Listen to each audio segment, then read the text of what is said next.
Feministinn sem beitti sér fyrir þolendur, miðlaði frásögnum kvenna af kynferðisofbeldi valdakarla og hristi í stoðum feðraveldis á Íslandi má rotna í helvíti fyrir að hafa ekki verið alveg nógu nákvæm á ferilskránu sinni. Sko, talandi að ljúga til að gera slæmt þá sem að hún sé illa við, þá hljótum við að hlæja þess að honum fyrir að fegra svona mikið þar sem að aðilar sem að honum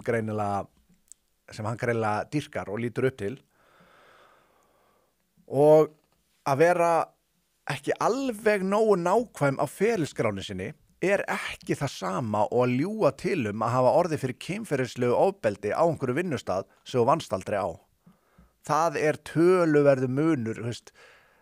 á að vera ekki alveg nógu nákvæmur á ferilskráni og að segja að þú orðið fyrir kynferðislegu ofbeldi og bendla þannig heila vinnustað við viðbjóðslegan hlut. Og þessi manneskja á sig sjálf alveg sögu ofbeldis sjálf sem að margir vita en máðu þetta ekki tala En já, hún má rotna í helvíti fyrir að hafa ekki verið alveg nógu nákvæm á ferilskránu sinni. Enn og aftur, að ljúga til kynferðislegt ofbeldi nógu slæmt, að ljúga til kynferðislegt ofbeldi á stað sem þú vannst aldrei á, það orðið helvíti slæmt. Þannig að, já, að alltaf gera svona lítið úr því að hafa gert þetta það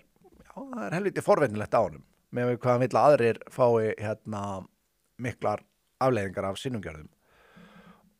Og svo þarna kemur kallinn að tala sjálf á sig. Feministinn sem nafngreindi starfsmann Bónus á Instagram og benti fylgjendum sínum á að hún bæri ábyrgð á bókasölunni ætti aldrei að vera fyrirgefið fyrir það alvarlega ofbeldi. Það algjörlega óásættanlegt að benda fólki á að senda tölvupóst og saklausa konu. Þessum feminista þarf að þagga niður í og hann skal aldrei aftur voga sér að gagnrýna neitt. Hann hefur fyrirgert rétti sínu til skoðana og ætti helst aldrei að líta dagsins ljós aftur. Hann náttúrulega að vitna í eigin gjörðir og ég held til að þarna sýnir Þorsteinn náttúrulega hvað afsökunarbeiðina var mikið kjaftaði því að hann greinilega gerir sér ekki grein fyrir afleiðingu þess ef þú ert með 20.000+ manns sem fylgjendur og þú ert að segja, gerir einhverja persónu ábyrga fyrir því að þú fáir ekki þínu framgengt og þetta með að doxa mannesku verandi með yfir 20.000 manns á þér þó svo hafi sem betur fyrir fái hlustað á hann. Það gerir rauninni hans hlutverk í þessu ekkert minna alvarlegt vegna þess að þú getur alveg sagt að hann hafi bara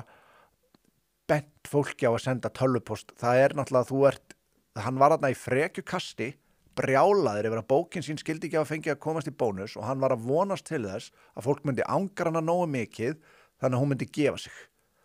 og hann var að vonast til þess að nógu margir myndu senda henni póst til þess að hún myndi bara gefa sig og setja bókin hans í sölu, annars hefði hann aldrei verið að benda á þetta, sem þýðir hann vildi valdinu ónæði, hann var tilbúin að nota þessa 20.000+ manns til þess að valdinu ónæði, hann var ekki bara í sakleysi sínu að benda fólki á að það gætu sendinni tölvupóst. Þú varst að doxa manneskuna í vonum að hún yrði fyrir nógu miklu ónæði og þrýstingi, hver veit, hvernig hótunum, þó hún hafi ekki segist ekki af orði fyrir þeim, en þú ert líka að opna dyrnar fyrir fólk, þetta ástæðan fyrir þú doxar ekki fólk, að snar ruglað eða veikt fólk